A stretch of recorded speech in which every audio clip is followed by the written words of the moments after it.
क्या है BS6 diesel और क्यों ये आपकी गाड़ी के लिए हार्मफुल है और क्या इससे आपकी गाड़ी का इंजन डेड हो सकता है?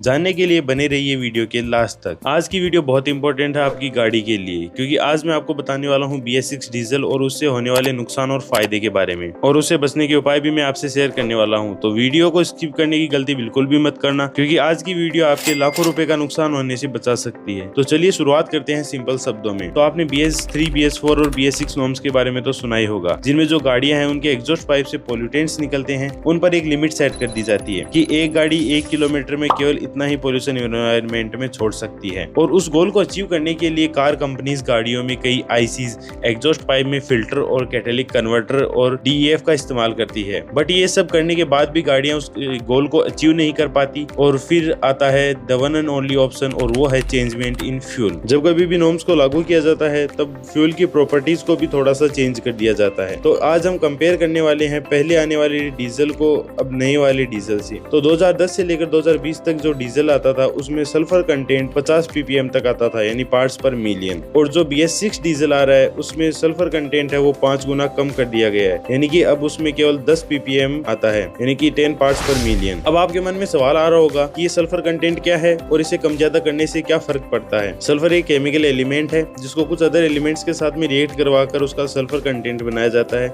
जो कि डीजल फ्यूल में मिक्स आता है। सल्फर कंटेंट को कम करने से जो गाड़ियां हैं उनके एग्जॉस्ट पाइप से निकलने वाले नाइट्रोजन ऑक्साइड और पार्टिकुलर मैटर काफी कम इमिट होते हैं, जिससे पोल्यूशन काफी कम होता है। सल्फर कंटेंट जो डीजल फ्यूल में आता है वो बहुत ज्यादा लुब्रिकेटिंग होता है। जब फ्यूल पिस्टन में आकर बर्न होता है तो सल्फर कंटेंट पिस्टन और फ्यूल इंजेक्टर को काफी ज्यादा लुब्रिकेट करता है, और इस वजह से इंजन काफी स्मूथ काम करता है और वाइब्रेशंस वगैरह काफी कम होते हैं। और जैसा कि BS6 डीजल में सल्फर कंटेंट को 5 गुना तक कम कर दिया गया है, इसके कारण जो डीजल की लुब्रिकेटिंग प्रॉपर्टी है वो काफी कम हो गई है। और अब जो इंजन्स हैं उनमें लुब्रिकेशन कम होने के कारण काफी ज्यादा नुकसान होने के चांसेस बन जाते हैं। अभी जो BS6 इंजन्स आते हैं वो बने ही इसीलिए हैं ताकि वो BS6 फ्यूल पर काम कर सके। बट जो मेन खतरा आता है वो आता है BS4 इंजन्स को, कि BS4 इंजन्स हैं वो 2010 से चलते आ रहे हैं, वो BS4 फ्यूल पर चलने के लिए ही बने हैं, यानी उनमें लुब्रिकेशन ज्यादा चाहिए होता है इंजन को। और अगर अब इंजन में लुब्रिकेशन कम होगा तो उसमें काफी प्रॉब्लम्स आ सकती है, जैसे कि इंजन में वाइब्रेशंस का बढ़ना, और जो पिकअप है वो भी थोड़ा बहुत कम हो जाता है, 1-2% ज्यादा कम नहीं होता, और जो इंजन की साउंड है वो भी काफी ज्यादा बढ़ जाती है, और फ्यूल इंजेक्टर में प्रॉब्लम्स भी आ सकती है। अब आप बोलेंगे कि क्या कोई इसका उपाय है? तो हाँ, जहाँ पर समस्या है वहाँ पर उसका उपाय भी होता ही। तो इसके लिए आप जो